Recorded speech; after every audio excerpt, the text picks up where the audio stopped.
This is not changing history. This is making a positive impact today.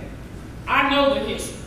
We were taught it, and we were taught it well, even though it was during segregation times. And at this point, I think the names of the schools need to be left alone.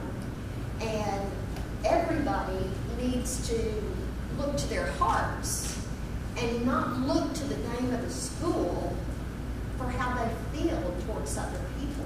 By limiting our discussion of this issue to months when school is not in session, we'd be maintaining our focus on teaching and learning during the school months, and would only be postponing discussion for a fraction of the time that these schools have been in existence. One question we may want to consider is this. In a situation of compulsory education, in which by law you must attend the high school that you are zoned to regardless of race, is it right to force African American students to attend a school named after the most famous and honored Confederate figure from a war whose underlying cause, either directly or indirectly, was to protect the institution of slavery? I feel like it is time for a change. And if we adults would look at it in the right way, the change would be positive. So hatred lurks in our heart, but if we're going to look at this in a positive way, that lurks in our heart too. Looking back through history, is out of that ugly stew came the decision to name this new school. The one farthest from the black neighborhoods that would be predominantly white.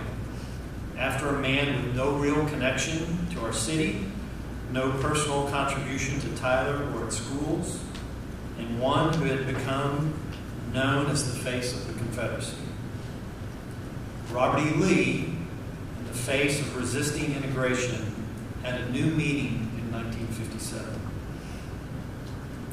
Then later, we as a community doubled down to make no mistake what was meant by that. We chose the rebels as the mascot, draped the school in the Confederate battle flag. We brought in a cannon, and then watched as the school was plagued with racial unrest. Until we were ordered by a court to integrate and to dismantle the separate and unequal school system that we'd fought so hard to maintain. And then finally forced to remove the Confederate symbols from the school in an attempt, I believe, to take some of the Confederateness out of the school name. In my opinion, that is the history of Robert E. Lee that is most relevant for our discussion tonight.